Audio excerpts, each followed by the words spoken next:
Let's kick off this explainer by literally picturing your very next meal. Chances are, it's probably going to come in a cardboard box. Maybe it gets handed to you through a drive-through window, or perhaps it's got this massive label on the back with, 20 different ingredients that you can barely even pronounce. We are just completely surrounded by engineered convenience today. But I want you to contrast that immediate modern convenience with the ancient world. Think back 10,000 years ago. There were absolutely no labels, no boxes, and definitely no barcodes. There were no ingredient lists at all, mostly because there were no added ingredients. It was just food, exactly as it came from the earth, pulled right from the dirt, picked off a branch, or hunted. Which raises a truly fascinating question that we're going to explore today. What would actually happen to your body, deep down on a cellular level, if you ate exactly like that ancient human every single day for just 1 month? And, spoiler alert, the answer isn't just that you lose some weight. It's actually far stranger and way more systemic than that. To really get this, we first have to shatter a pretty massive misconception. When most of us picture ancestral eating, we automatically imagine endless, giant steaks roasting over an open campfire, like this prehistoric barbecue every single night. But researchers, like biological anthropologist Katharine Milton over at UC Berkeley, found that most hunter-gatherer diets were actually incredibly plant-heavy. They were eating roots, tubers, leafy greens, and nuts way more often than those massive cuts of meat. In reality, an ancestral daily plate was heavily green. Meat, that was just an occasional, totally unpredictable prize. The wild, unpredictable salad of gathered plants was the true, reliable backbone of their daily survival. Sure, the raw calorie dump from meat was amazing when they could get it, but gathering provided the absolute consistency they needed to stay alive.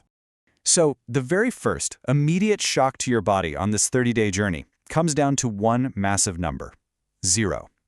Your intake of modern processed sugar, the stuff pumped into our sodas, our cereals, our daily snacks, would literally crash to absolute 0. It just simply did not exist in their world. And hey, even the natural sugar they did manage to find was vastly different from what we're used to. Wild fruit back then wasn't the giant, perfectly round sugar bomb we buy at the local grocery store.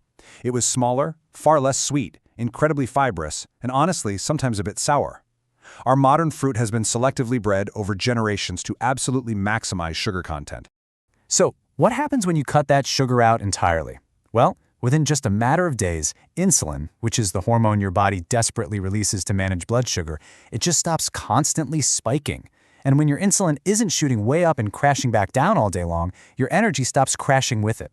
That heavy brain fog feeling you get at 2 in the afternoon, that basically just disappears. But listen, the sugar adjustment is actually the easy part. It's the part your body adapts to the fastest. What happens next, deep inside your gut and your hormonal system, is where this whole process starts getting genuinely strange. Because it really all comes down to fiber.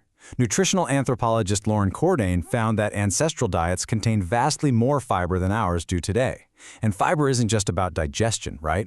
It actually acts as the essential, absolutely non-negotiable food for the hidden ecosystem of trillions of bacteria living right now inside your gut. Modern processed food completely starves this inner garden, but an ancestral diet feeds it heavily. Now, this extreme reliance on plant fiber brings up a really fascinating dynamic between ancient men and women. Anthropologist Frank Marlowe spent years studying the Hadza people, and he observed that men typically did the high-risk, super erratic hunting of large game. The women, however, did the highly reliable plant gathering.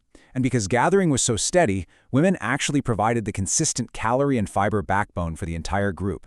Think about how wild that is compared to our popular, heavily marketed image of man the hunter single-handedly bringing home dinner every night. In reality, absolute reliability triumphed over raw power. The consistent, plant-heavy gathering was the true foundation of human survival. But even with that steady gathering, overall food intake was still highly inconsistent. There were massive feasts, and there were long fasts. And this inconsistency forced ancient humans into an incredibly efficient biological state called metabolic flexibility. This is basically your body's ability to smoothly and effortlessly switch between burning sugar for energy and burning stored fat for energy, depending entirely on what's available right in that moment. To get a better picture of this, imagine your body as having 2 completely separate fuel tanks. Tank 1 is for quick-burning sugar. It's what your body always reaches for first. Then, Tank 2 is this slower-burning, massive backup tank for stored fat, which is designed specifically for when Tank 1 inevitably runs dry. For your ancestors, the needle on this gauge just flipped back and forth effortlessly. Because food wasn't constantly available on demand, their bodies automatically switched over to tank 2. It forced them into fat-burning mode simply out of environmental necessity. Their metabolic machinery was constantly getting a workout. But today, with unlimited calorie-dense food available 24/7, neuroscientist Mark Mattson's research points out a massive modern problem. Because we literally never stop eating, our switching mechanism gets completely rusty. It basically gets permanently stuck on tank 1. We're actively suppressing our natural metabolic flexibility because we never give our bodies the time away from food required to actually tap into that second tank. So, if you were to put all this theory into practice, eating nothing but whole, ancestral foods with natural gaps between your meals, here is exactly how that metabolic timeline unfolds over 30 days. In week 1, honestly, it's a bit of a shock to the system. Your brain, which has been totally spoiled by frequent, quick sugar deliveries, briefly protests. You might experience some mild headaches and irritability. This is classic sugar withdrawal.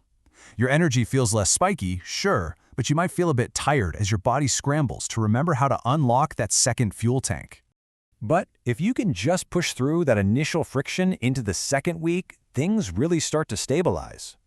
By week 2, your digestion goes through a major upgrade.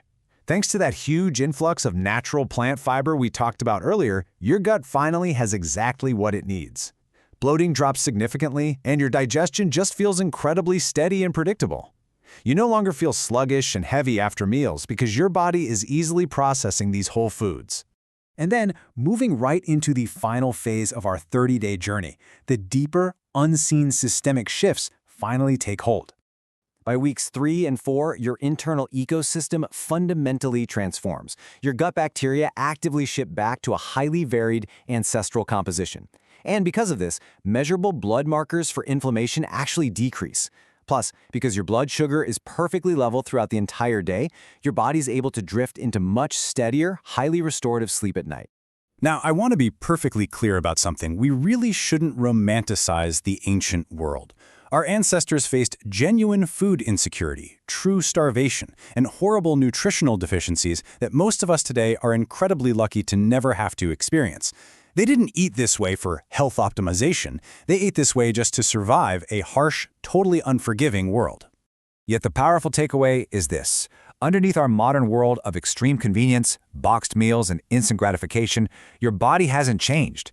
You still possess the exact same ancient, patient metabolic system, the exact same gut, and the exact same hormones that they did. Which leads us with this incredible, fascinating thought to walk away with today. When you look at your very next highly processed meal, I want you to ask yourself, is your ancient biological machinery still quietly, patiently waiting inside of you for the kind of real, whole fuel it was actually built to expect? Think about it.